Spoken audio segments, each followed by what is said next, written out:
Muito bem, pessoal. Então, nós hoje estamos aí para falar justamente a hora da China, o que a gente pode aprender com a maior referência em negócios digitais do planeta. Né? O nosso objetivo aí da Inteligência 360, né? O nosso propósito é estabelecer conexões e transformar pelo conhecimento. Muitos de vocês já sabem, mas a Inteligência 360 atua aí para como é que a gente coloca o ser humano no centro e antecipa megas tendências, tendências de consumo para ser relevante para os diferentes públicos.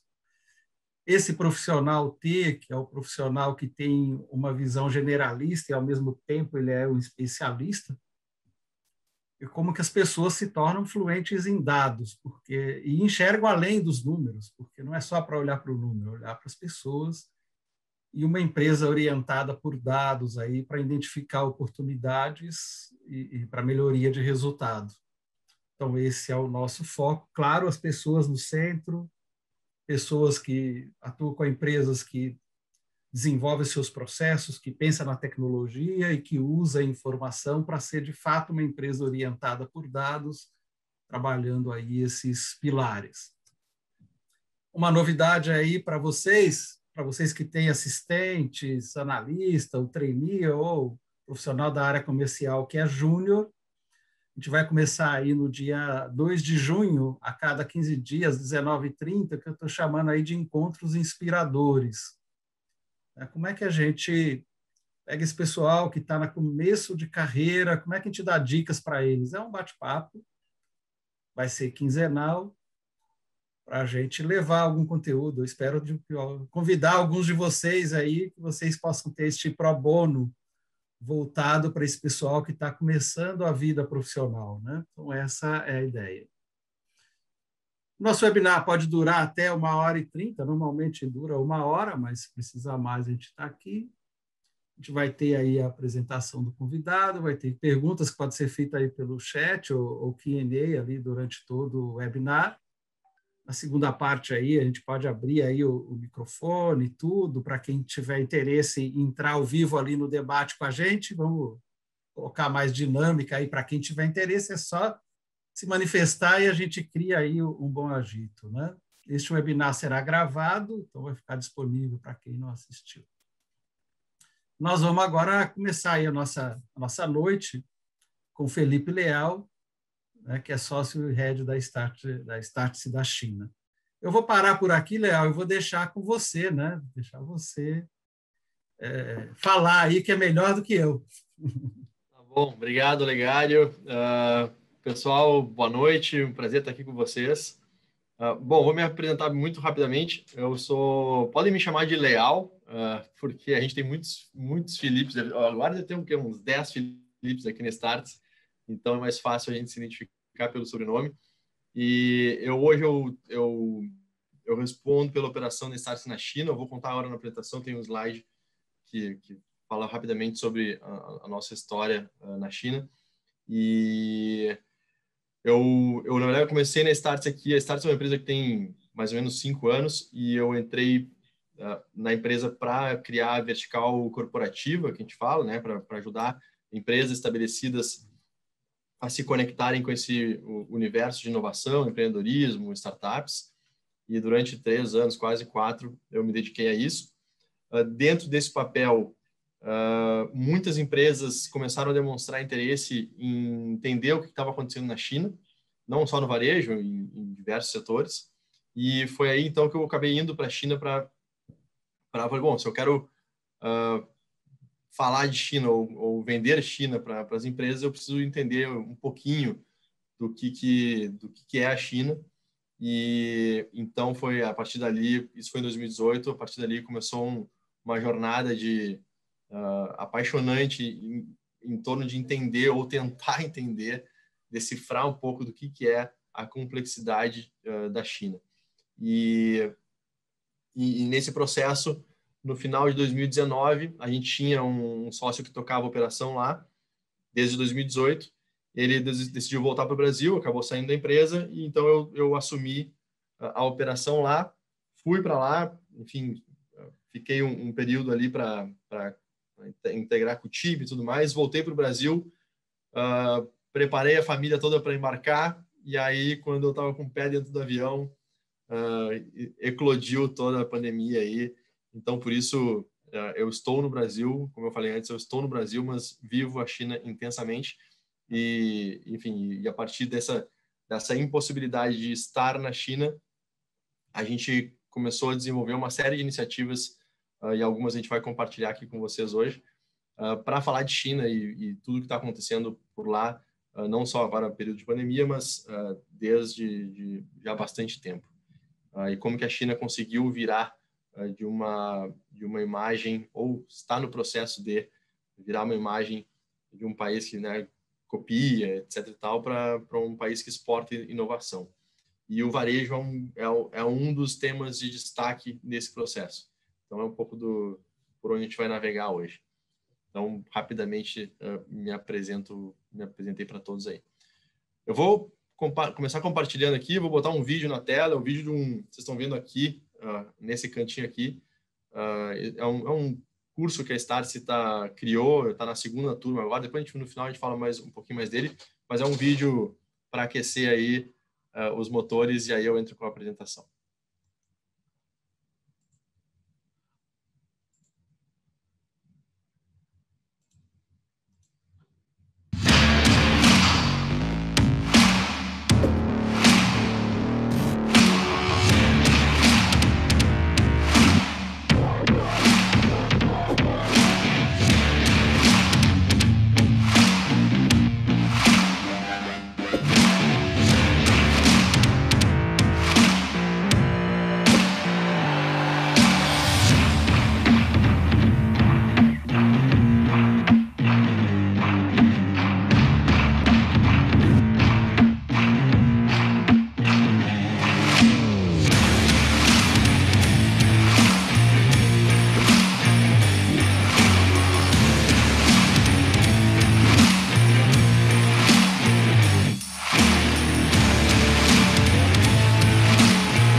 Só para dar uma aquecidinha aí com a batida, eu vou entrar aqui com a... Deixa eu só arrumar uma coisinha aqui. E a gente começa com a apresentação. Pronto, agora vai. Então vamos lá, pessoal. A ideia hoje é falar aqui um pouco desse conceito de New Retail, novo varejo, e a revolução que esse conceito tem causado dentro do conceito de varejo, a partir da experiência de China, e a gente vai entrar um pouco mais no detalhe disso, mas eu queria, eu não consigo, eu aprendi a não falar de China, ou de qualquer tema específico sobre China, sem fazer alguma contextualização sobre China. Então, vocês vão entender aqui o que eu estou querendo dizer. Primeiro, só como eu comentei, a Startse está na China desde 2018. A gente basicamente leva grupos de brasileiros para a China para ter uma semana de imersão lá. A gente começou esse processo em 2018. Em 2018 foram 5 grupos que nós levamos, fizemos 5 programas. 4 deles foram abertos, que são uma turma com... As pessoas se inscrevem de diferentes setores, diferentes expertises, e passam uma semana lá com a gente. A gente monta a agenda dessa semana, enfim, a partir dos nossos contatos e tudo mais.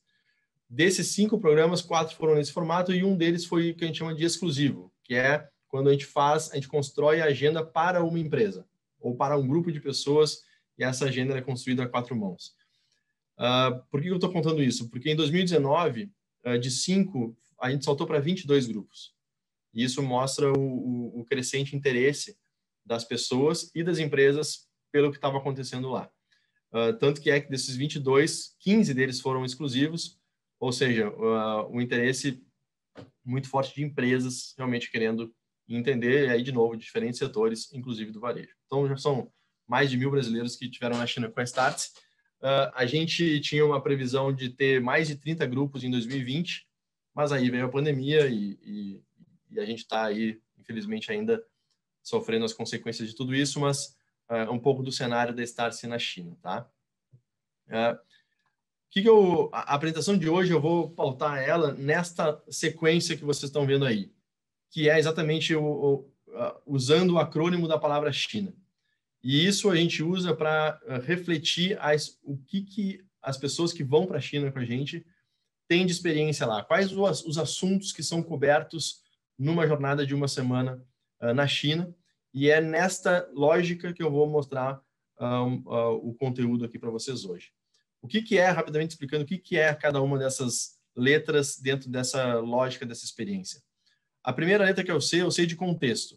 Então, assim, como eu falei, não tem como a gente entender a China digital, a China atual, a China inovadora, sem entender o todo no qual ela faz parte. Então, contexto histórico, social, político, econômico, cultural, tudo isso são questões que se cruzam e são importantes a gente entender minimamente. Aqui não há ideia, não é dar aula de história para ninguém, até porque são 5.000 anos de civilização, então seria uma aula muito longa. Mas ter uma ideia de contexto para entender como que tudo isso reflete no comportamento das pessoas hoje lá. O H é o H de How to do Business, como fazer negócios com chineses.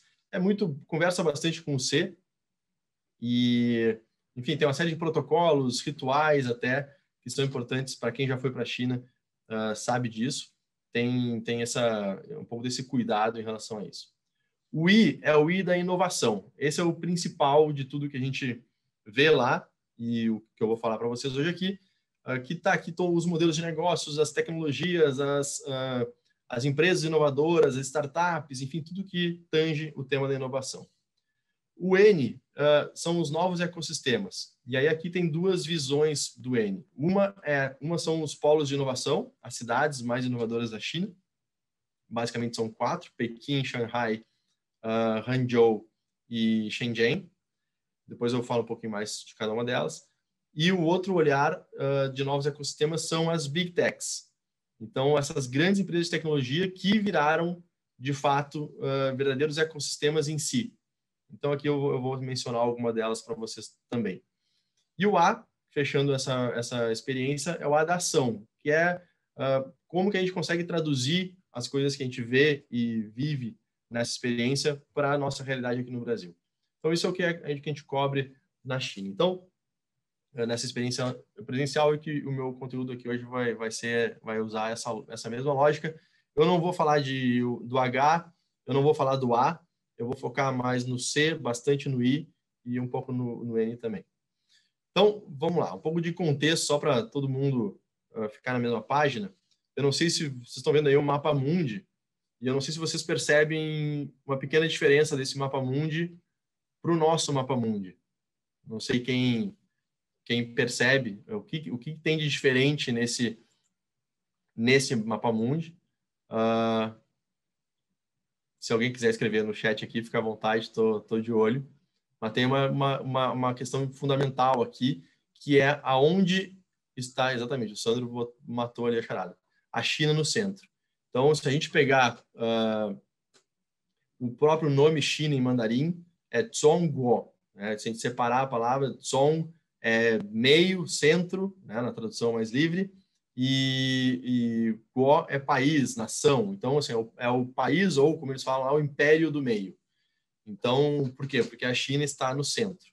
Então, essa parece uma bobagem, mas isso diz muito em relação a como que os próprios chineses se enxergam frente ao seu posicionamento no mundo. E isso tem uma relação também com, aqui, inclusive, acabei falando já, do nome da China, e tem uma correlação, inclusive, com essa questão toda que hoje a gente fala, né, que a China é a segunda maior economia do mundo, não é uma questão se vai ser a primeira, mas quando vai ser. Tem gente que fala que vai ser daqui a 2 anos, 3 anos, 5 anos, 10 anos, pouco importa.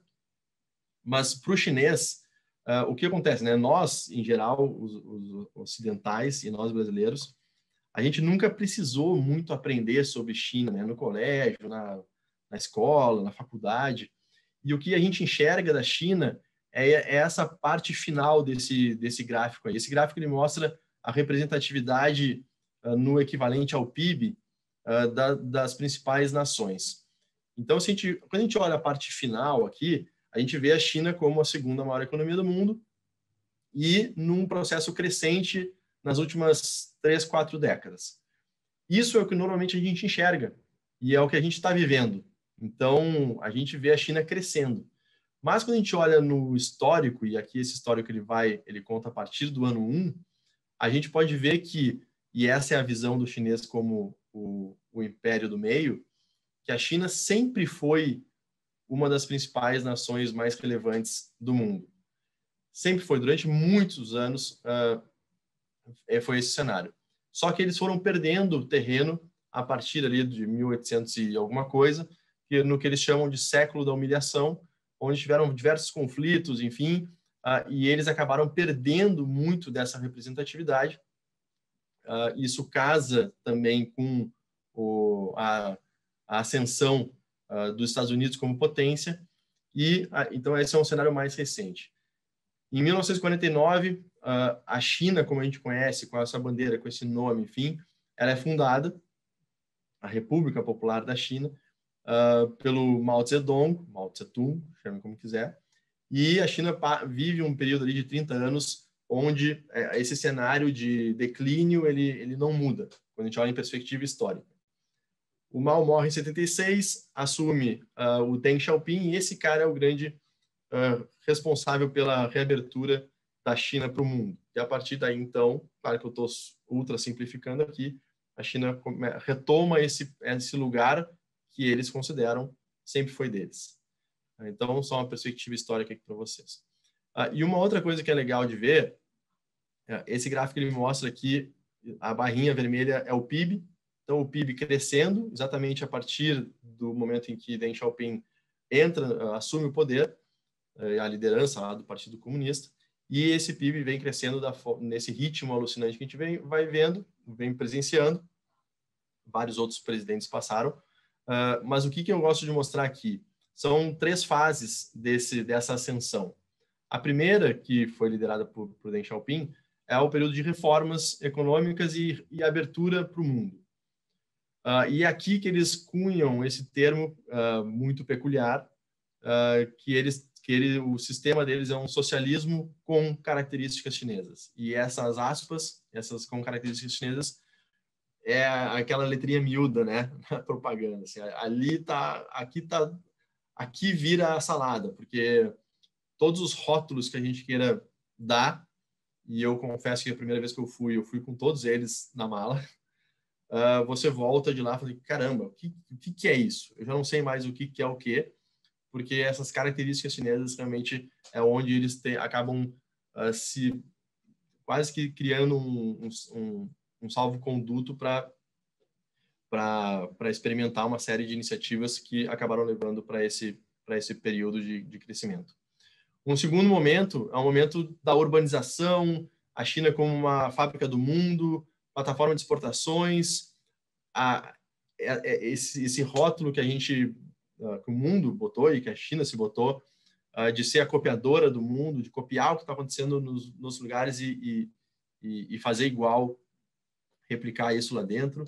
Uma ascensão da classe média e o consumo interno. Então, é um período muito marcado por esse processo. E, mais recentemente, um período marcado por um foco muito grande na inovação e na revolução tecnológica, e aonde esses novos modelos começam a surgir e a China passa, então, de copiadora a exportadora desses modelos. Então, não é mais o copy to China, é copy from China. E aí, não sei se vocês conseguem ver aqui, eu plotei nesse gráfico algumas das principais empresas de tecnologia ou plataformas que foram surgindo ao longo desse período. Então, não coincidentemente, elas fazem parte dessa nova configuração de China. Então, um rápido contexto aqui para vocês, eu não vou estender mais porque não é o foco aqui, mas é sempre muito importante a gente entender um pouquinho dessa trajetória, até para quebrar um pouco dos paradigmas, porque a gente acaba ainda muito associando a China a esse modelo, a esse período intermediário aqui, que é uma realidade ainda, foi uma realidade também muito forte, mas hoje esse cenário já é bastante diferente. Então, beleza. O H, como eu falei, eu não vou entrar aqui, não é o foco. Vamos pular aqui para a inovação. Na inovação, tem 2 pontos que eu gosto de destacar, que eu vou só mencionar o primeiro, que são características de um país que é pró-inovação. Eu vou tentar explicar isso para vocês. E depois os modelos de negócios em si, e aí nós vamos entrar no New Retail e no Live Commerce.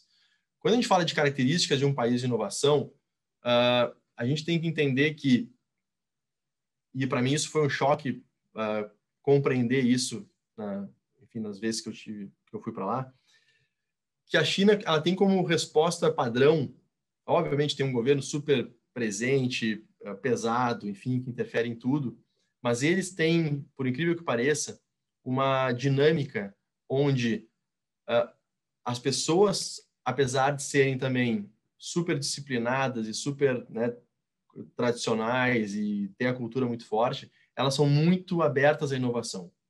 Elas são muito early adopters. E aí, quando a gente fala um pedaço da população chinesa que é early adopter, é um volume por si só enorme.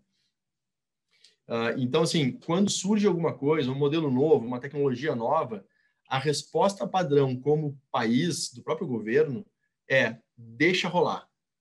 Não tem aquela coisa de, não, vamos ver como é que é, vamos estudar bem esse negócio, pode ter problema. Não, a lógica é ao contrário, é deixa fazer.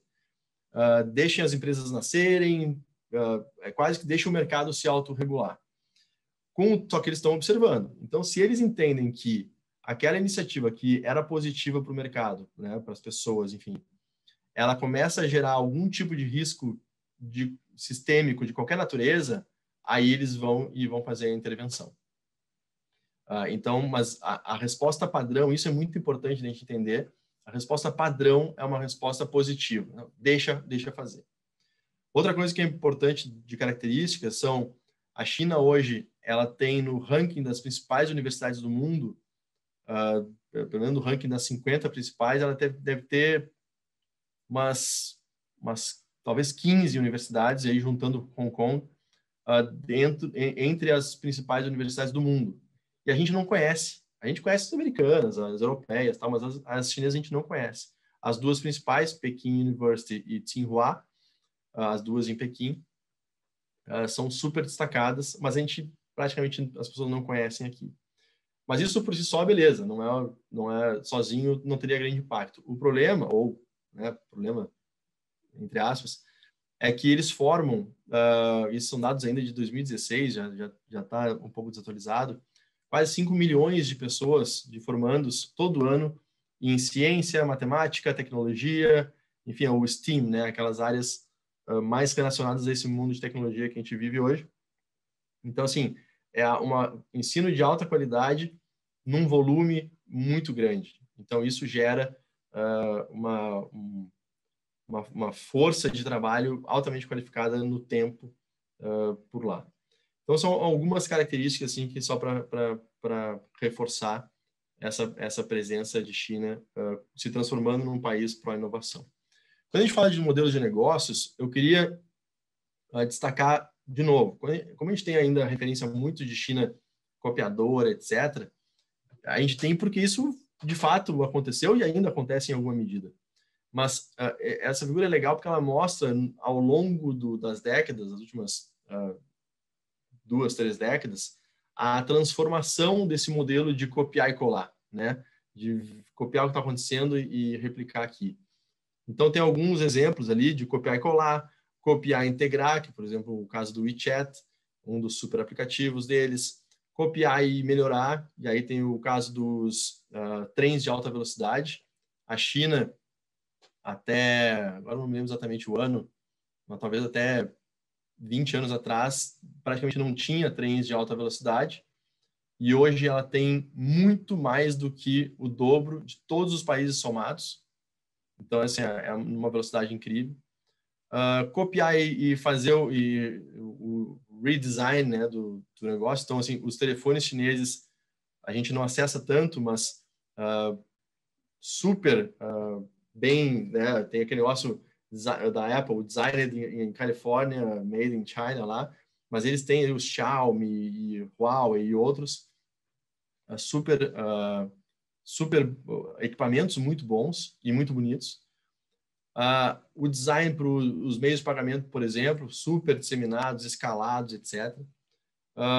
Social commerce, aí nós vamos começar a entrar aqui no varejo, mas e até a parte mais de pesquisa, né? Pesquisa aplicada ou pesquisa ainda mais em estágio fundamental, de reconhecimento facial, e aí mistura com meios de pagamento, computação quântica e por aí vai. E eu queria destacar 4 principais modelos de negócio que a gente vem observando de lá, e 2 deles a gente vai falar aqui porque eles estão muito ligados ao varejo. O primeiro são os super aplicativos. Então, o principal deles talvez seja o WeChat, que é da empresa Tencent, uma dessas Big Techs. Os pagamentos mobile, então pagamentos digitais, também totalmente aquela história de você vai na China e não usa mais o dinheiro físico, e isso é um fato, cada vez mais. O New Retail, no varejo, e o Live Commerce. Então, eu não vou entrar em super apps, eu não vou entrar em mobile payments, mas eu vou entrar aqui no New Retail e no Live Commerce para a gente trocar um pouquinho mais sobre esses 2 temas. Então, New Retail. Esse termo New Retail, ele foi cunhado em 2016 para 2017 pelo Jack Ma, um dos cofundadores do Alibaba e até pouquíssimo tempo atrás o líder, né, executivo da empresa. E esse conceito, pelo Jack Ma, ele traz algumas coisas que são importantes da gente destacar. Primeiro, que é essa integração do online do offline, que por si só não é uma novidade, né? Já acontece há bastante tempo, mas que integra também logística e dados, tudo numa grande cadeia de valor única, criando o que ele chamou desse ecossistema de varejo. E isso é uma coisa que a gente cada vez mais vê aqui no Brasil também, empresas buscando criar os seus ecossistemas em diferentes setores e no varejo também. E que coloca tudo isso, tem um objetivo muito claro, que é cada vez mais criar uma experiência cada vez mais personalizada para cada cliente. Então, eu, o Olegário, o Wesley, o Lobel, a gente pode ter características similares, tá? Mas no fundo, cada um de nós é um. Então, como que as empresas podem criar experiências cada vez mais personalizadas para a gente? Eles entendem que através desse conceito do New Retail, isso seria possível. E aí combina, obviamente, logística, combina meios de pagamento, combina, eventualmente, blockchain, a gente vai ver um dos casos para rastreabilidade dos produtos, etc. e tal. Então, o próprio Jack Ma fala, o e-commerce, como a gente conhece, por isso até que o curso tem esse aqui, o nome de E-Commerce Revolution, que ele está avançando para esse conceito do New Retail. Então, hoje tudo isso vai estar muito integrado e a gente vai entender um pouco mais na sequência. O grande ícone desse conceito de New Retail lá na China é um supermercado do Alibaba chamado Hema, o nome em inglês é Fresh Hippo, que tem esse hipopótamo aí como mascote, e que quando você olha assim, a princípio você olha e fala assim, não, beleza, um supermercado normal, talvez, mas quando a gente vai para o detalhe, a gente começa a ver que a experiência do Hema, ela é bastante diferente e foi o grande ícone desse movimento. Hoje, se eu não me engano, já são mais de 2.000 lojas do Hema na China. Eu vou mostrar um vídeo para vocês aqui que talvez vá pulando aqui uns pedaços, mas ele mostra um pouquinho do que é essa experiência no Hema. Vou botar aqui na tela, peraí. Vou botar aqui um pouquinho adiante. Vamos lá. Quero conversar com vocês um pouquinho sobre qual a diferença do Hema para qualquer outro supermercado. Se vocês repararem ao meu redor, quase nada de muito diferente, não é mesmo? Mas por que o Hema é essa experiência tão interessante em varejo? O Hema não é só o ponto de venda, claro, o supermercado, mas ele também funciona como restaurante, que é o Robot He, e a gente vai lá hoje ainda para vocês conferirem, como também, se você quiser fazer as suas compras online, um funcionário do Hema, e eu também vou mostrar isso para vocês, vai andar pelo supermercado, fazer as compras para vocês e colocar as compras nos centros de distribuição da loja mesmo. Então aqui funciona praticamente como uma experiência que é uma mistura de online, offline, toda a questão de dados e logística. Vamos conferir? Essas tags, por exemplo, se vocês olham, a primeiro momento, parece que simplesmente esse aqui é um papelzinho que está aqui com o preço, não é mesmo? Mas na verdade não. Cada uma dessas tags, na verdade, quando você olha de perto, ela é digital. Esse preço, a qualquer minuto, ele pode mudar. E não só isso, mesmo como sendo consumidora aqui no Ramá e estando aqui, se eu quiser saber mais informações sobre esse produto, como eu faço? Então, eu vou utilizar o quê? O meu celular, tá? Então, vou dar um exemplo aqui para vocês. Eu vou acessar o aplicativo do Ramá. E agora eu vou escolher um dos produtos, tá bom? Digamos que esse aqui, ó. Esse multivitamínico para mulheres. Eu quero saber mais informações sobre ele. Então, como eu faço? Aqui no canto direito, eu tenho um leitor de código de barras. Vou clicar e agora, ó, aproximo o leitor. Quando eu abro, ele vai me dar mais fotos, mais detalhes sobre esse produto. Se ele é nacional, internacional, ou seja, importado ou não, se ele é orgânico, qual é a origem, quando ele chegou aqui no supermercado, a validade e todos os outros detalhes. Então, olha, ele me mostra várias fotos, tá? Ele vai me mostrar preço, enfim, peso, disponibilidade. Ele vai me sugerir algumas recomendações de produtos que eu talvez tenha interesse também de combinar com esse. Ele me fala a temperatura que eu tenho que manter esse produto. Tudo, olha.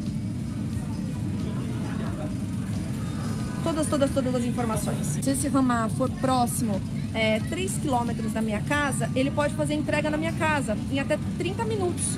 Então ele dá aqui o prazo de entrega. Se eu quiser simplesmente só selecionar no carrinho, depois pedir que uma outra funcionária da loja também faça essa captura dos produtos para mim, também isso é possível. Pessoal, como eu expliquei para vocês, muitas pessoas, por exemplo, hoje já não têm mais interesse em vir ao supermercado e fazer as suas compras.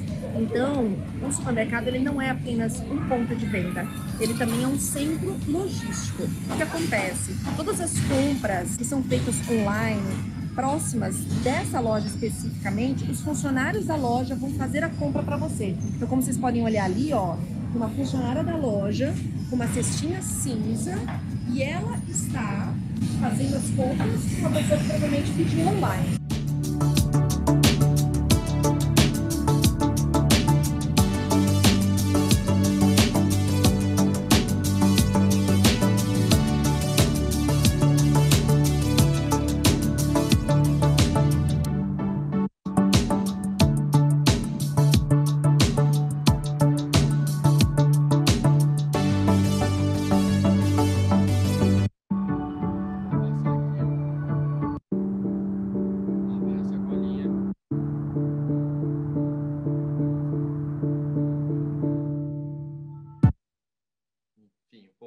Da experiência do que é o Ramá. Oi, pessoal. Deixa eu passar aqui. Bom, tem quem diga que o Ramá inspirou a compra do Whole Foods pela Amazon. Então, enfim, só uma ideia aqui. O Ramá, ele também evoluiu, então hoje ele tem diferentes formatos dentro da própria estrutura desse modelo. Então, hoje tem o modelo de Pick and Go, aí, obviamente, cada um adaptado para a localidade ou para o tipo de cliente que quer consumir esse formato e, obviamente, aonde que ele se encontra.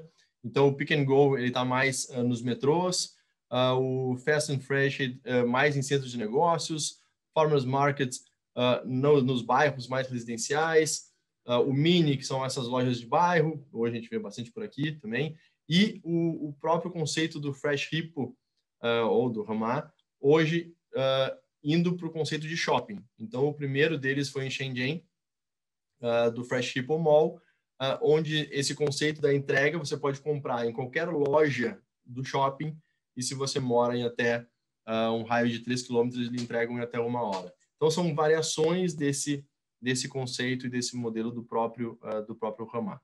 Uma outra coisa que é legal do conceito de New Retail, quando a gente fala de dados, essa iniciativa que foi lançada em 2015 pelo Alibaba, chamada Lin Shouton, que é? Eles pegam, na China tem muito disso, essas mom and pop stores, né? Essas vendinhas de bairro, lojas, esses comércios mais simples, talvez, e eles dão não só um banho de loja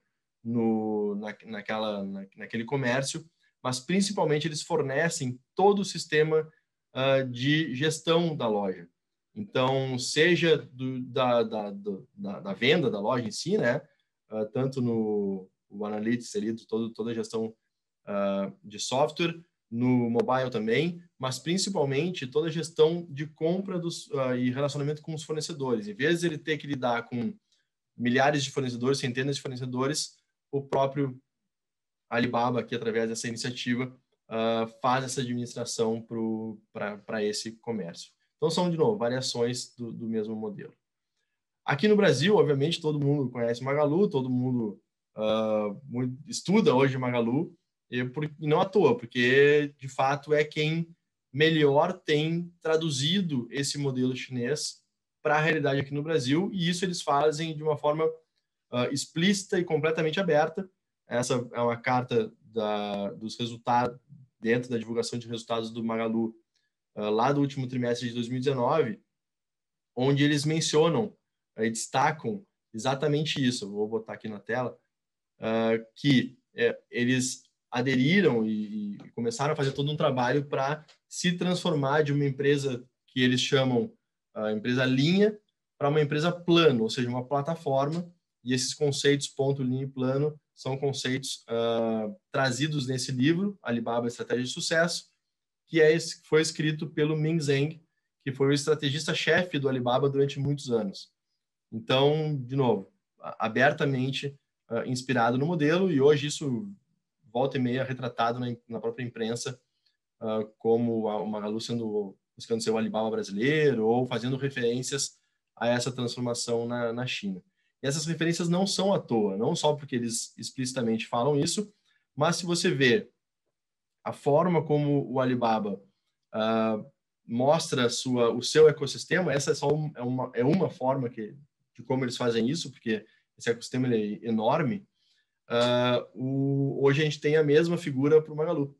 Então, assim, não à toa, isso que essa figura aqui já está desatualizada, porque, como vocês têm acompanhado, o Magalu anda num ritmo frenético aí de aquisições, mas a inspiração ela tá clara, tá visual de tudo isso. Como eu falei, o Magalu vem aí nos últimos anos e meses, semanas, numa sequência de aquisições aí, justamente criando esse seu próprio ecossistema e se transformando hoje numa empresa que a gente nem sabe mais dizer o que é o Magalu, né? É varejo? É uma empresa de tecnologia? O que tá virando o Magalu? Um outro modelo que eu queria compartilhar com vocês aqui, totalmente atrelado ao New Retail, é quase como uma evolução desse processo, é o modelo de live commerce. E aí é legal ver assim, o mercado da China, não só porque é um mercado muito grande, mas por várias outras características, ele é o maior mercado de e-commerce do mundo disparado. Então, esses são números de 2019, a distância assim é colossal, e hoje já mais ou menos 10% desse volume vem dessa modalidade do live commerce. E o que é basicamente o live commerce, né? Tem gente que live stream shopping, live shopping, tem variações do nome, mas ele basicamente tem 3 pilares. Ele tem o pilar do live streaming, da transmissão, especialmente transmissão mobile, pelo celular. Ele tem a questão da interação social muito forte e do social commerce também cada vez mais forte, que é a gamificação, é essa interação, a compra em grupo, enfim, tudo isso misturado, mas criando essa interação muito, muito viva, com talvez o pulo do gato, que seja o e-commerce dentro da própria transmissão. Ou seja, eu estou assistindo uma live, estou assistindo um live stream, uma transmissão, me interesso por aquele produto e eu efetuo a compra sem sair da transmissão. Então, esse é assim, zero fricção, fiquei com vontade, fui impactado, eu vou lá e consigo efetuar a compra, né, ou quem está vendendo, vender com o mínimo de fricção possível. Isso na China já há alguns anos está bombando, e aqui no Brasil a gente está vendo cada vez mais esse movimento crescer. E isso só é possível porque as plataformas possibilitam isso.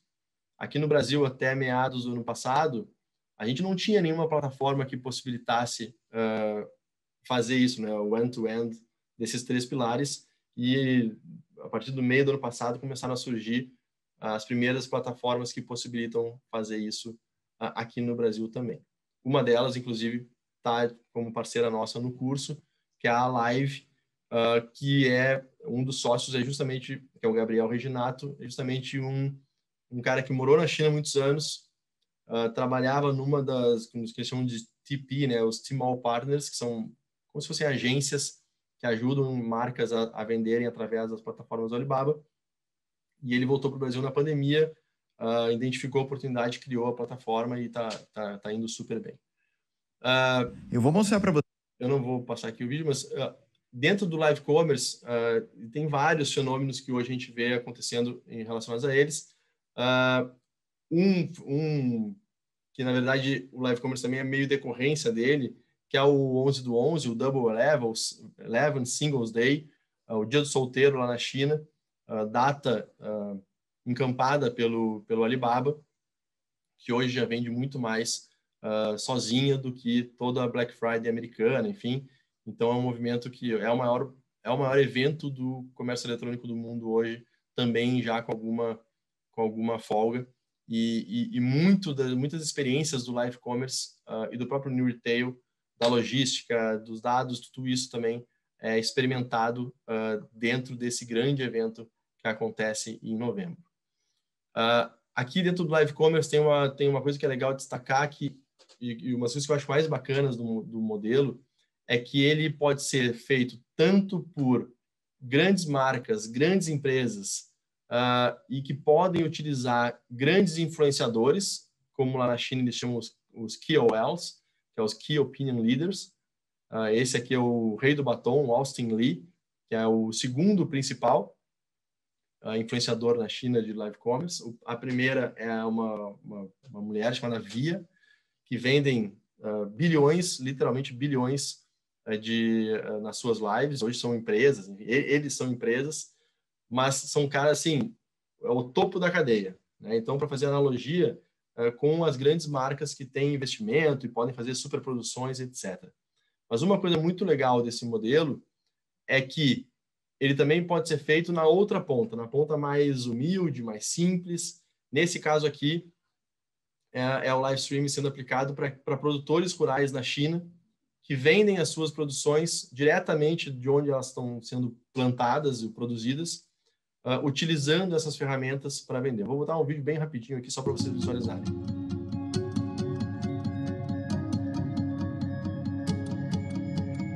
Então, são as pessoas utilizando um celular, nenhuma grande produção, ou zero produção, super natural, né? Mostrando a coisa ali, como ela realmente acontece, e utilizando as plataformas para fazer a venda para milhares de pessoas através dessa plataforma. Então, vou só passar aqui. Então, é um processo que é muito legal, porque aqui, traduzindo para o Brasil, assim, a gente vê grandes produções sendo feitas, mas eu acho que tem um potencial para qualquer um que queira ligar uma câmera e começar a vender, fantástico, seja utilizando uma plataforma que possibilite o live commerce de ponta a ponta, seja alguém que faça parte dele, mas simplesmente faça a venda através das lives. Para fechar aqui, eu vou passar bem rápido sobre novos ecossistemas. Quando a gente fala de Big Techs na China, a gente tem que falar sobre Alibaba e todas as suas plataformas. A gente tem que falar sobre Baidu, que é hoje, a gente mal comparando ao Google chinês, mas hoje é uma empresa muito além disso. ByteDance, que é a maior a startup mais valiosa do mundo, de capital fechado, e que é a dona do TikTok, como talvez a gente conheça por isso. E a Tencent, que é a maior empresa de games, enfim, e que é a dona do WeChat. Mas tem várias outras. JD.com, que é a segunda do e-commerce na China, a Didi de mobilidade, Meituan, Weibo, que é o Twitter, Pinduoduo, que é o terceiro player do e-commerce na China hoje, totalmente focado em social commerce, um fenômeno, o que mais cresce, já passou as plataformas do Alibaba em números de usuários e por aí vai. DJI, de drones e por aí vai. Mas tem muitas outras além delas. Essa são slides que são interessantes porque elas mostram as plataformas americanas, que a maioria a gente conhece, e as chinesas dos mesmos setores. E o interessante de ver é que cada vez mais a gente vê algumas delas presentes aqui no Brasil. Então, o TikTok está aqui, mas o que talvez pouca gente conheça seja a Kwai. Aqui, ó, vocês estão vendo aqui, ó, o TikTok, na China chama Douyin, e a Kwai Show, que tem o aplicativo Kwai, que é a mesma coisa, basicamente, que também está no Brasil. E muito pouca gente sabe. Enfim, vários outros setores também que têm essa mesma característica das empresas chinesas ganhando cada vez mais destaque. Sem falar que algumas delas são tão grandes hoje que são, inclusive, investidoras, talvez nos principais unicórnios aqui brasileiros, inclusive o primeiro deles, que é a 99, só se tornou um unicórnio porque foi comprada pela Didi chinesa. E aí, sobre o outro viés de novos ecossistemas, que são os polos de inovação, só para destacar os 4 que eu falei: Pequim, Xangai, Hangzhou, que é onde fica a sede do Alibaba, e Shenzhen, que é mais ao sul, coladinho em Hong Kong. E aqui são os destaques aí, inclusive tem rankings que, de acordo com vários critérios, já colocam essas 4 cidades nas top 30 do mundo em termos de ecossistemas de inovação. Não vou passar como eu falei. E aí, para fechar, pessoal, acho que o grande bacana, assim, o desafio que a gente vê hoje é como que a gente pode se inspirar e ver tudo que está acontecendo lá na China e traduzir para a nossa realidade do Brasil. Então, é isso um pouco do trabalho que a gente também se propõe a fazer aqui na Startse em alguma medida. Então, tá aí essa experiência China aí que a gente entrega lá, a gente tem replicado por aqui também no mundo online. E aí, meu último recado é assim, eu vi que alguns ali já tiveram na China, provavelmente vocês acompanham o que está acontecendo lá, e acho que esse processo ele não é mais uma coisa legal de fazer. Não, hoje é fundamental entender o que está acontecendo na China em termos de inovação, e eu gosto de brincar aqui para a China, não é só viajar para o outro lado do mundo, como literalmente é, mas é como se a gente viajasse para outro mundo, né? Viajar um pouco no tempo. Já era antes do Covid e eu acho que vai continuar sendo, continuou sendo durante, né? E com certeza vai ser depois também. E aí, meu último recado mesmo é assim, a China desperta paixões e sentimentos antagônicos. Tem gente que não gosta, não quer saber, né? Tem gente que se apaixona porque tem uma história riquíssima. E acho que o ponto aqui não é se você gosta ou não da China. É que a gente não pode mais ignorar o que acontece na China. E mais, ou principalmente, a gente tem muito a aprender com a China. Assim como a gente tem como aprender com o Brasil, com os Estados Unidos, com a Europa, a gente pode aprender com todos os lugares. E com certeza a China tem bastante a nos ensinar. E o meu quase que pedido é que todo mundo se abra, e é um pouco da nossa missão aqui, ou da minha especialmente, fazer com que as pessoas entendam e se abram para tentar entender a China em alguma maneira. Certo, pessoal? Falei aí, não sei exatamente quanto tempo eu falei, mas temos aí um bom tempo para a gente trocar aí perguntas. Se quiser conectar LinkedIn, e-mail, Instagram, fica à vontade, estão aí. Faça um convite aqui. A gente toda terça-feira, às 21 horas, faz uma live nos canais da Startse chamada A Hora da China, por isso que até o nome do nosso webinar aqui hoje foi esse. Essa é uma live que a gente faz semanalmente e a gente fala de vários temas, então fica o convite para todo mundo acompanhar toda terça-feira às 9 da noite. Certo? Eu já vi que tem perguntas ali, tô à disposição aí para a gente bater um papo. Vamos lá. Primeiro eu vou trazer aqui convidar aqui o Sandro para estar com a gente. Além dessa experiência, o Sandro tem uma pegada atual aí, fazendo doutorado de ECG e é CEO também de uma rede aí de supermercado que está aí com a gente. Sandro, estou te colocando aqui, viu, com a gente, para você trazer a realidade aí para esse bate-papo. E a gente pode começar respondendo as perguntas, né? Que a gente tem ali. O Breno, no Q&A, fez uma pergunta. A primeira dele é se o governo chinês não detém participação sobre as principais empresas, como a Alibaba, Tencent e outras. E a Bruna, que trabalha com a parte de experiência do shopper na personalização, falando que ficou feliz com o conceito de investimento em personalização. Muito bem. Leal, você passou ali, você destacou o espaço para a pessoa na área rural, né? E quando a gente olha aqui, de muito distante, a gente acha que é um bloco monolítico, é tudo para todos. Mas o que você me traz ali é que tem conceitos, mesmo falando do mundo digital, para atender diferentes segmentos da sociedade chinesa. É isso mesmo? Isso é um erro comum que a gente faz com a China, mas que também fazem com a gente aqui no Brasil. Nós também somos um país continental, temos 200 e poucos milhões de habitantes. Não tem como tratar a realidade no norte com a mesma do sul, com a do centro-oeste. São perfis e realidades diferentes. Ou uma grande cidade como São Paulo. Então, assim, são lugares com dimensões tão grandes que se a gente tratar todo mundo da mesma forma, a chance de a gente cometer algum equívoco é muito grande. Agora, pensem num país que tem 7 vezes a nossa população. Eu gosto de brincar que uma das coisas mais fascinantes e desafiadoras em relação à China é justamente essa complexidade da gente entender, porque a gente não foi treinado para entender esse tipo de complexidade. Se a gente aqui no Brasil, com 200 e poucos milhões, a gente já quebra a cabeça para conseguir organizar a vida, imagina se a gente tivesse 7 vezes o número de pessoas. Então, a gente não pode tratar como um bloco monolítico, como você falou, porque as realidades são muito, muito diferentes. Saiu agora, recentemente, os dados do censo na China, e que foram dados capturados ali no final do ano passado e divulgados agora. Tem uma crescente, a urbanização ela continua, mas, então, assim, o número hoje de pessoas em zonas urbanas está na casa de 900 milhões de pessoas, e na zona rural são 500 milhões de pessoas. Então, assim, são 2 Brasis que vivem no mundo, no interior, né, na zona rural. Então, assim, são realidades diferentes. O legal da tecnologia e dessas plataformas é que elas também acabam incluindo...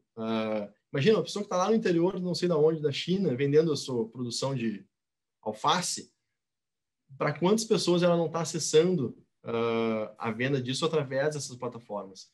Então, acho que isso é umas coisas muito legais, e depois eu posso tentar fazer uma tradução para a realidade aqui que a gente tem visto do varejo no Brasil, utilizando esse modelo do live commerce, mesmo que não completo ainda.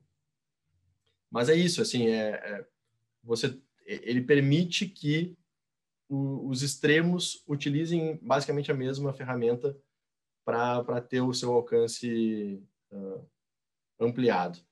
E aí, mal comparando, ou tentando fazer uma analogia aqui, a gente vê desde as grandes lives, né, de grandes marcas, enfim, utilizando influenciadores, grandes campanhas, investimentos, estúdio, produção e tudo mais, até diversas lojas do interior que estão fechadas, ou agora não sei mais cada lugar está um lugar, mas que ficaram muito tempo fechadas, se valendo do recurso de fazer a venda através das lives, de novo, utilizando o conceito inteiro ou parte dele, e conseguindo ter conversões ótimas nesse formato. Então, para mim, eu vejo uma super democratização que essas tecnologias e esses modelos acabam proporcionando para um número de pessoas, de negócios super grande. Não sei se eu respondi a pergunta, Perfeito. Perfeito, Leal. Você trouxe aí, contextualizou ali, que foi ótimo. E eu trouxe o Sandro para essa conversa, porque o Sandro, como eu disse, né? Além dessa trajetória que o Sandro tem aí no varejo, ele agora está fazendo doutorado. E aí, Sandro, eu lembrei muito de você quando ele começou a falar do pequeno varejo, da parte rural ali, etc., né, que também está aí no seu tema de doutorado, né? Pois é, o Léo perguntou quem tinha ido para a China, eu fui para a China, mas eu botei a data errada, tinha posto 7, 8 é a época que eu era expatriado na França, mas entre 8 e 12, eu fui 8 vezes para a China. Eu era o responsável pelo sourcing do Grupo Pão de Açúcar na América Latina e depois pelo do Casino na América Latina inteira. Então eu ia a trabalho, mas assim, as pessoas realmente não conhecem a China e quando eu fui para lá pela primeira vez, eu fui com muito ranço também, né? É um erro, tem vários erros intelectuais que a gente comete para a China. O primeiro é o ranço, depois achar que lá só tem produto barato para vender coisa porcaria.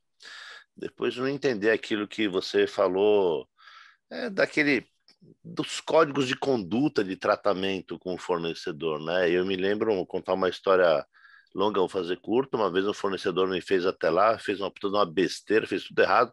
Pô, cara, eu gritei com o cara nunca mais me forneceu na vida.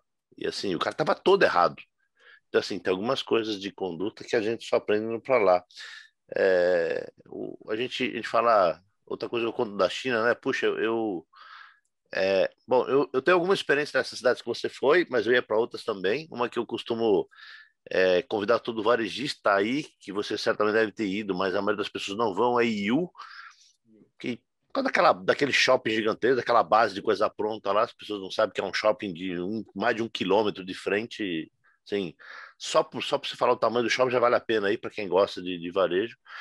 Mas eu acredito que o varejista moderno, seja ele digital, seja ele offline, ele tem muita ideia boa lá. Só que não é um varejo para ninguém, né? Assim, a Amazon saiu de lá, o Carrefour saiu de lá, o Auchan saiu de lá, o Leclerc não se instalou. Então, assim, não é um local para a gente querer montar negócio. Eu acho que é um local para a gente ter humildade e aprender. Não acho que existe um brasileiro que vá para lá que não volte com pelo menos alguma ideia na cabeça. Quem já teve oportunidade de ir para aquela feira de Cantão, que tinha, agora acho que só online, mas tinha em abril e outubro, né? Na Canton Fair, você ia para lá, você voltava com 10 ideias na mala. E aí, assim, aí a gente não tem vergonha de ir lá e copiar chinesado e fazer aqui. A gente fala que os caras vivem copiando. Acho que, assim, vale de tudo. A experiência de estar com vocês deve ser especial, porque vocês propiciam uma coisa que não é fácil. Assim, quebrar as dificuldades das barreiras não dá. Eu acho que quem nunca foi tem que ir com uma empresa como a de vocês, não só para aprender, para poder ter realmente contato. Eu ia a negócio, mas a gente tinha uma base de 100 pessoas na ASA, era a base do Casino, então era completamente diferente, né? A gente tinha escritório em todas essas cidades que você citou, a gente tinha escritório fixo lá, né? A nossa operação era muito grande. Mas, assim, que eu queria falar, sabe, Olegário, que a gente não falou aqui, mas esse negócio dessas lojinhas que a gente agora está fazendo em condomínio, etc., lojas meio container, isso é uma operação gigantesca lá, né? Assim, era a última parceria do Auchan com a Alibaba, era uma operação dessa, que, assim, vale a pena quem gosta dessas lojas, tipo Iota Foods, que está abrindo aí, em condomínio, etc., dá uma olhadinha lá. Assim, o pequeno comércio chinês é uma coisa gigantesca. É lógico que a gente foca só nas grandes coisas, porque não dá para ver tudo que tem para ser visto na China. Então, eu vou dizer, eu recomendo para quem tiver tempo e puder ir quando a pandemia passar aí, e se vocês puderem, vão com uma empresa como o Startse, porque sozinho, cara, é rasgar a grana. Eu sozinho não iria. Opa, Sandro, agora eu vou fazer uma provocação pro Leal. Não combinamos nada, hein, você Sandro? Falou, né? Não, Léo, eu sei que não vamos combinou, montar um mas grupo vocês para são... ir para lá aí, ó, juntos. Eu acho, assim, vocês são muito profissionais, o mercado conhece vocês. E o que eu estou falando, assim, provavelmente eu sou um cara que poderia ir sozinho. Depois você vai depois 8 vezes você vai sozinho. Eu tenho muito contato na China ainda, né? Mas eu não recomendo, porque mesmo se eu for sozinho hoje, eu vou me virar bem na China, mas eu não vou ser recebido por ninguém. O que as pessoas não entendem, que eu sei que você não falou aqui, mas é o seguinte: você não vai na fábrica, você vai falar com o terceiro, quarto intermediário, assim, para você chegar e ser recebido. Às vezes o cara é recebido num showroom, ele pensa que a fábrica assim, tá milhares de quilômetros dali. Ele vai num showroom e fala: olha, eu estive na fábrica, teve num showroom. né? Assim, se o cara vai no diz, eu vou dar um exemplo, você vai fazer um back to school, aí você vai no local e fala que o cara vende tudo, você tá no showroom, porque ninguém faz tudo lá. O cara faz plástico, só faz plástico, o cara só injeta, só mexe papel, só com papel. Mas eu acho legal que esse tipo de experiência profissional tenha sempre um suporte, porque a pessoa não vai ter o acesso que teria com uma empresa como vocês. Não vai ter acesso. Então, Leal, aí, ó, fica aí para nós, né, já lançar agora aqui um grupo para ir para a China. Aí, ó. O grupo do Legário. O grupo do Legário. Aí, ó. Não, mas aproveitando, e realmente não foi combinado, mas eu agradeço, Sandro, mais do que falar da Startse, acho que o teu depoimento ele é de quem já esteve lá e tem um conhecimento de causa, mas os grupos que a gente leva, né, que eu comentei para vocês, eles são grupos de uma semana e normalmente a gente tem diferentes formatos, né, e eu comentei, normalmente tem grupos que são abertos, que a gente não tem uma agenda específica de foco. Então, tem pessoas interessadas em um pouco de tudo. A gente vai abordar um pouco de varejo, um pouco de mercado financeiro, um pouco de mercado de saúde, educação, enfim, é bem heterogêneo. Um outro formato que a gente faz é o aberto com foco. Então, é a missão varejo, é a missão fintech, é a missão health tech, e assim vai. E o outro formato, que eu falei, que é o exclusivo, que ele pode ser com ou sem foco. Claro que aqui é um público de varejo. Então, eu acho que quando a gente estava conversando, né? E quando a gente pensa, assim, pô, eventualmente juntar um grupo aqui, juntar um grupo para ir para lá, a gente construir uma agenda para vocês em cima de demandas briefing que vocês nos passem. A gente constrói isso em conjunto. E tem uma experiência lá, obviamente, focada nos temas do varejo, que é o tema de interesse comum do grupo. Perfeito. Gente, passando naquela metodologia de China. Oi. Perfeito. Só por causa de tempo e sem estar com bastante perguntas aqui, vou passar por elas para a gente ter aí a participação de todos, né? Deixa eu responder rapidinho do Breno, ou do governo de participação. Esse é um tema bem complexo também, como tudo, mas assim, o governo é um dos principais investidores em mercado de inovação, no ecossistema de startups. Às vezes pode ser o governo central, às vezes pode ser o governo das províncias, mas a presença, se ele é sócio de todas as plataformas, eu nem saberia te dizer, mas ele sim tem uma atuação muito, muito forte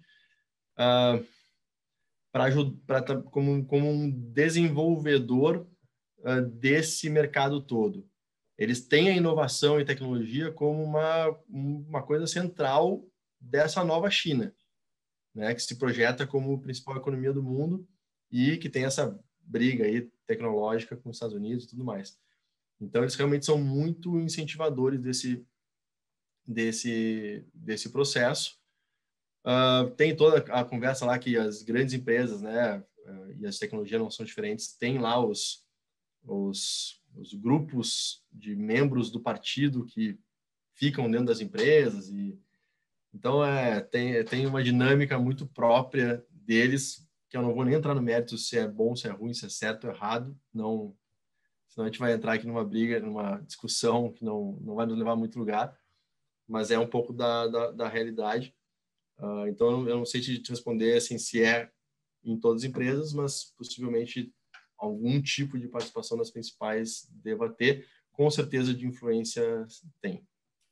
E ele pergunta também o nome da plataforma que auxilia nas lives commerce. Tem a que eu mencionei, chama Alive, e ela é uma plataforma, como eu falei, são vários sócios, mas um deles é o Gabriel, que ele era um professor nosso das nossas imersões, e acabou voltando e identificou a oportunidade, porque ele viu isso acontecendo lá, de perto, e fundou, essa empresa já foi investida pela Stone, então assim, já está num ritmo de crescimento bem bacana. E no curso, depois eu vou falar um pouco mais do curso, mas a parte do curso que é de Live Commerce é a live que nos apoia. Então, as pessoas do curso que fazem a live como um exercício, a gente utiliza a plataforma deles. Mas tem outras também. A Mimo Live Sales é uma empresa também que surgiu ano passado, que está muito bem posicionada hoje. Aí tem outro, deve ter mais umas 2, 3 assim, um pouco mais fortes. Algumas marcas estão desenvolvendo em casa, que aí tem equipe, tem recurso, enfim, estão desenvolvendo as suas plataformas internas. Tá. Aí o professor Joedi, que está aí com a gente, também é da FGV, ele está falando que neste ano na NRF Online, a secretária lá, a Condoleezza Rice lá, demonstrou a preocupação dos Estados Unidos com relação ao avanço tecnológico da China, né? Como você avalia este avanço? Essa é a briga do século agora, porque teve, acho, não sei se foi o Elon Musk que falou que quem for o líder, né, em inteligência artificial é quem vai vencer essa guerra. Eu acho que assim é natural que tenha essa tensão que a gente vem vendo, porque ninguém quer perder uma posição tão consolidada como principal economia do mundo, como principal polo de inovação, etc., como os Estados Unidos, mas é meio que um caminho sem volta, assim. A sensação é essa. Então, esse processo vai gerar muita tensão durante um bom tempo, mas eu acho que, diferente do que algumas pessoas falam, eu não acredito, e eu já vi, assim, personalidades do mundo político, etc., falando coisas parecidas, e obviamente a minha opinião também é influenciada pelo que eu ouço deles, da nova Guerra Fria, né? É um cenário comercial muito diferente do cenário da Guerra Fria nos Estados Unidos e União Soviética, então não tende a acontecer. Eu acho que, apesar das tensões, em alguma medida, vai se caminhar para uma coexistência. De que maneira essa coexistência vai se dar, eu confesso que eu não faço a menor vaga ideia. Mas eu acho que... Ou senão nós vamos entrar numa grande hecatombe de geopolítica, enfim, que eu acho que em alguma medida isso se freia, porque ninguém está muito mais disposto a isso, acho. Perfeito. Difícil, tema complexo. O Cavalcante está perguntando aqui, qual dos formatos apresentados que você apresentou, você entende que poderiam ser aplicados no Brasil, como você falou ali, bom, a pronúncia eu não sei, mas o Ling Shouton lá, enfim. Eu acho que o que a gente tem, vamos pensar assim, nas grandes empresas, como o Magalu, por exemplo, eles já estão, em alguma maneira, fazendo algo parecido, né? Primeiro criando seu ecossistema e virando uma empresa, como eu falei, que a gente já não sabe exatamente o que é. E, então, assim, replicando esse modelo de uma forma muito, muito clara. E várias outras empresas de outros segmentos também buscando criar o seu ecossistema, enfim, e se tornarem plataformas. O jogo de plataforma não é um jogo para todo mundo. Mesmo plataformas mais nichadas, talvez, mas não é um jogo para todo mundo. Mas não tem problema não ser plataforma. Aquela estratégia lá do livro, né, ponto, linha e plano, ela não pode dar uma conotação de que só vale ser plano, né? O único objetivo tem que ser plano. Não, você pode ser uma super empresa, ponto, que faz uma coisa muito específica, muito bem feita e que faz parte de uma cadeia. E tá tudo certo. Você pode ser uma empresa linha que conecta várias empresas plano, ponto, e eventualmente faz parte de uma empresa plano e essa convivência acontecer e você ser uma super empresa com essa característica. Então, se não tem bom ou ruim, tem a empresa também conhecer um pouco da sua essência e da sua ambição. Eu acho que tem espaço para todo mundo, mas com certeza o jogo de plataforma ele tá aí sendo jogado. Quando a gente pensa no pequeno varejo, como eu falei, isso é um ponto. A gente fez uma masterclass agora recentemente na Startse, deve ter um mês atrás, talvez, focada no tema do live commerce, e um dos blocos de conteúdo que a gente trouxe foram dos influenciadores.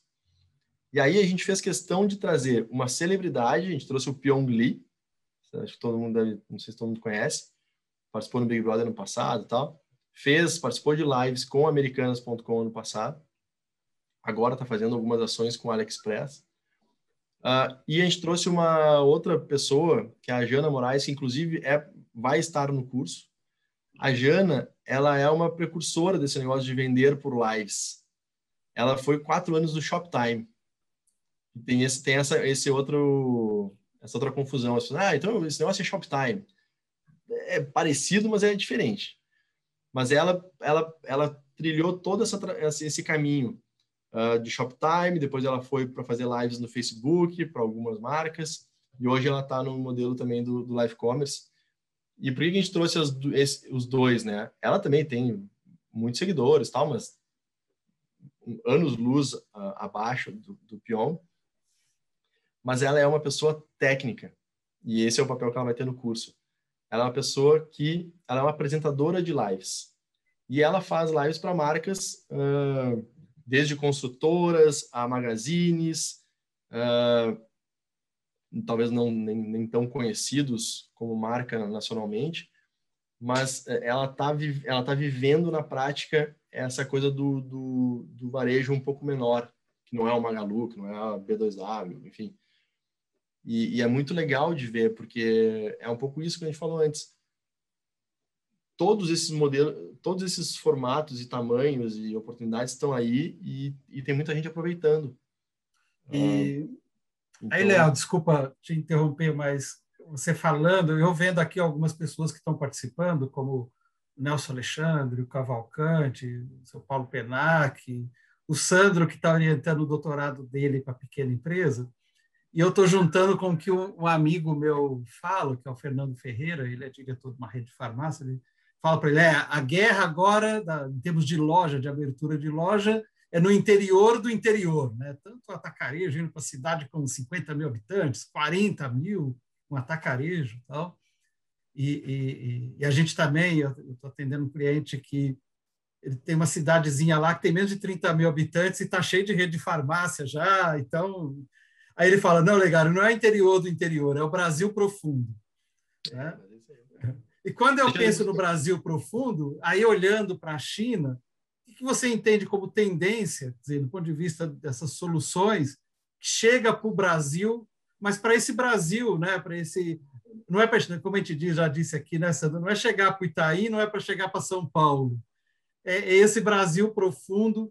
Como é que você vê essas soluções do ponto de vista de tecnologia, de acesso, viabilizando negócios nessa perspectiva? Você já chegou a discutir isso, a refletir sobre isso, enfim? Sim, eu vou dar um exemplo para tentar te responder, Olegário, da Pinduoduo, que hoje é o terceiro player de e-commerce na China, já é uma gigante, mas é uma empresa que tem 5 para 6 anos de existência, super nova.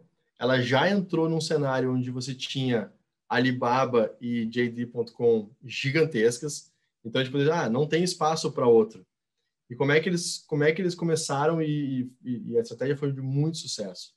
Na China, as cidades elas são meio que separadas por que eles chamam, o Sandro conhece bem, os tiers. Então tem a cidade tier 1, tier 2, é meio que o nível de desenvolvimento da cidade em grandes linhas.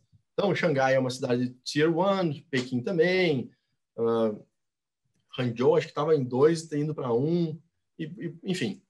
Aonde e essas cidades já completamente dominadas, vamos dizer assim, por esses grandes players. Qual foi a estratégia da Pinduoduo? Ela começou nas cidades tier 3, 4, que nada mais são do que cidades do interior. Claro que quando a gente fala de China, nós estamos falando de uma cidade interior que pode ter milhões de pessoas, mas são cidades com esse nível de desenvolvimento, vamos dizer assim, abaixo das mais conhecidas. E eles começaram muito presentes com um público ou com produtos rurais.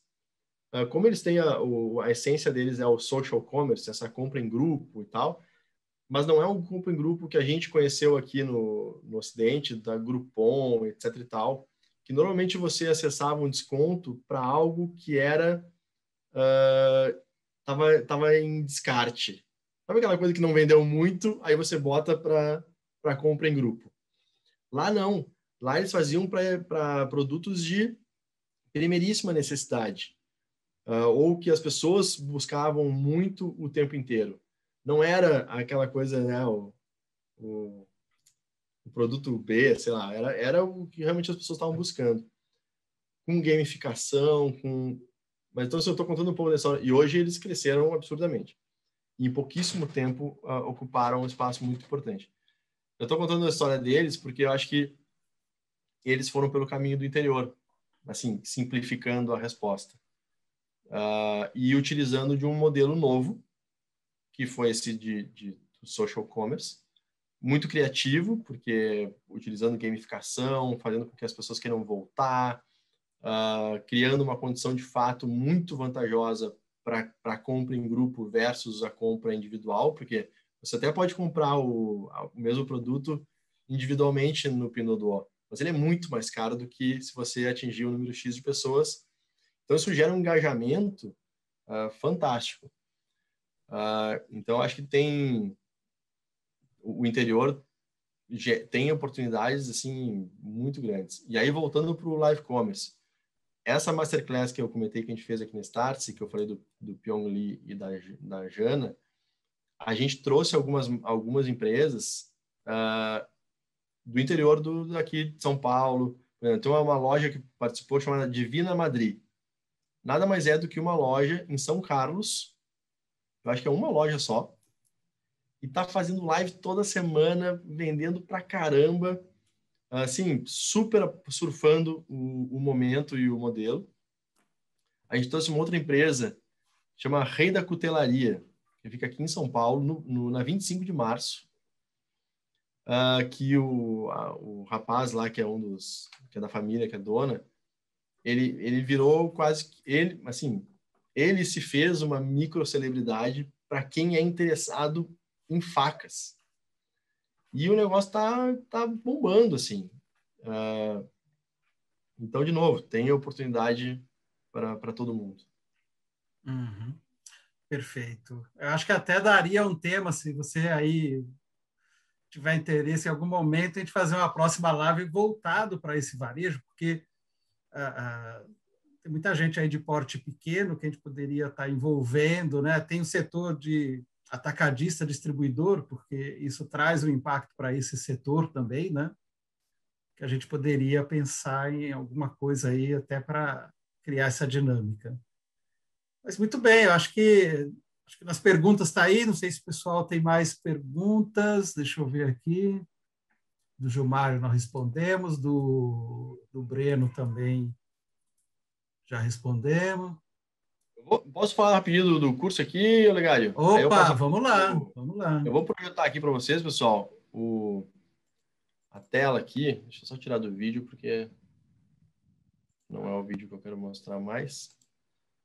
Porque o curso ele vai acontecer agora já a segunda turma. A primeira turma foi super bacana, a gente fez em março. Tá aqui, ó.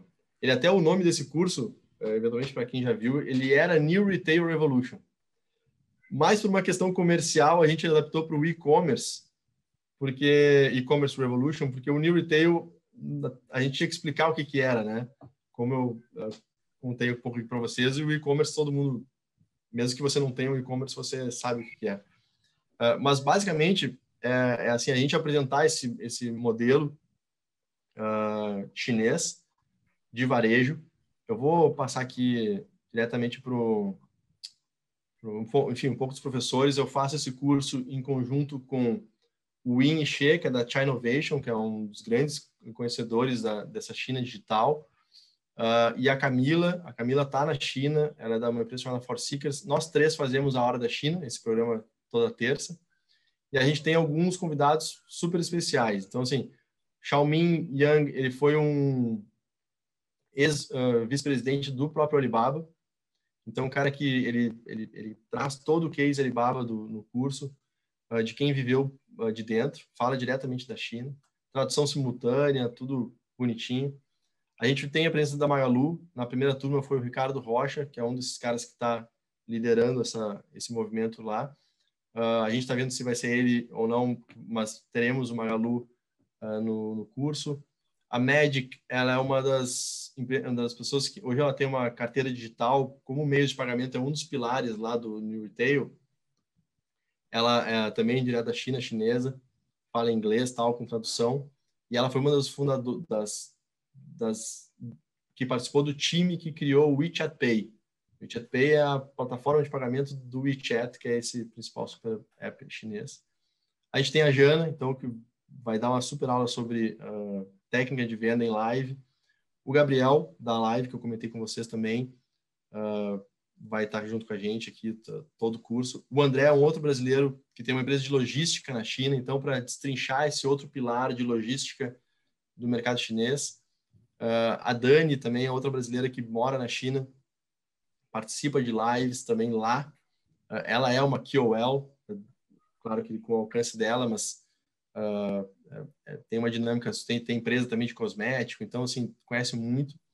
A gente tem uma dinâmica dos módulos, né? O primeiro módulo é um módulo gravado, que é bem introdutório dessa China digital, mais profundo do que eu fui hoje aqui, mas ele é para dar esse nivelamento. E aí são 5 encontros ao vivo, começa dia 2 de junho agora, então sem ser semana que vem, na outra, quarta-feira. E aí toda quarta-feira de junho a gente se encontra de manhã, das 8h30 ao 12h30. Os 3 primeiros encontros, eles são para mergulhar no New Retail.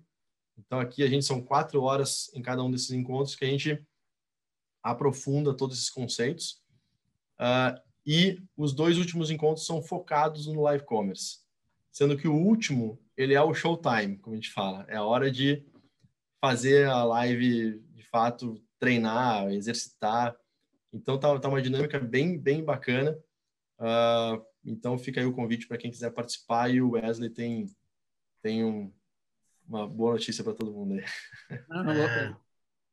Olá, pessoal, tudo bem? Sou o Wesley, trabalho aí com o Leal na Startse e faço relacionamento aí com clientes, parceiros interessados no programa. Eu coloquei ali um link com todo o detalhamento aí que o Léo apresentou, e aí, como esse grupo que o Olegário nos trouxe aí é bastante seleto, a gente está proporcionando ali, através do código IN360, 30% de desconto nesse programa. Esse programa também pode ser parcelado em até 12 vezes no cartão. E uma outra boa notícia que eu vou trazer aqui, Leal, muito em provocação ali do que o próprio Sandro trouxe, e a gente não combinou com o Sandro, vou reforçar isso, é a possibilidade mesmo, Olegário, da gente criar uma missão exclusiva de varejo para a China com esse grupo de varejistas que tem aqui. Nós recentemente fechamos aqui em São Paulo, por exemplo, um programa com um grupo de varejistas de material de construção, aí um programa para Vale do Silício. A gente fechou um com um grupo de Santa Catarina de moda, e o bom desses programas exclusivos, a gente fez surgiu também de uma conversa como essa aqui, num webinar que nós fizemos, e o bom desses programas exclusivos é que a gente pode, além de, como o Leal falou aí, de personalizar ele de acordo com os temas, de necessidades que esse grupo de varejo tenha, a gente pode proporcionar também uma coisa que nos grupos abertos tem ali, que não tem a questão, de, por exemplo, de tradução simultânea. Então, por exemplo, esse grupo de Santa Catarina exigiu, porque nem todo mundo tem o domínio do idioma do inglês, imagina na China ouvindo um chinês falando inglês. Então, a coisa pode ficar mais complicada ainda. Outro desafio, né, Sandro? Chinês falando inglês. Praticamente impossível você entender o cara. Então, nós conseguimos colocar uma equipe de tradução simultânea lá durante todo o momento do programa, um programa pesado, né? A gente sempre diz, não é?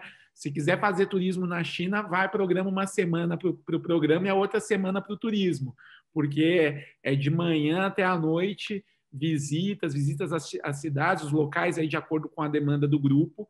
E eu acho que dá para a gente poder criar uma dinâmica aqui com esse grupo e até com condições. Esse grupo de Santa Catarina, na semana passada, a gente fechou o programa exclusivo, ele no máximo, é de 25 a 30 pessoas no máximo.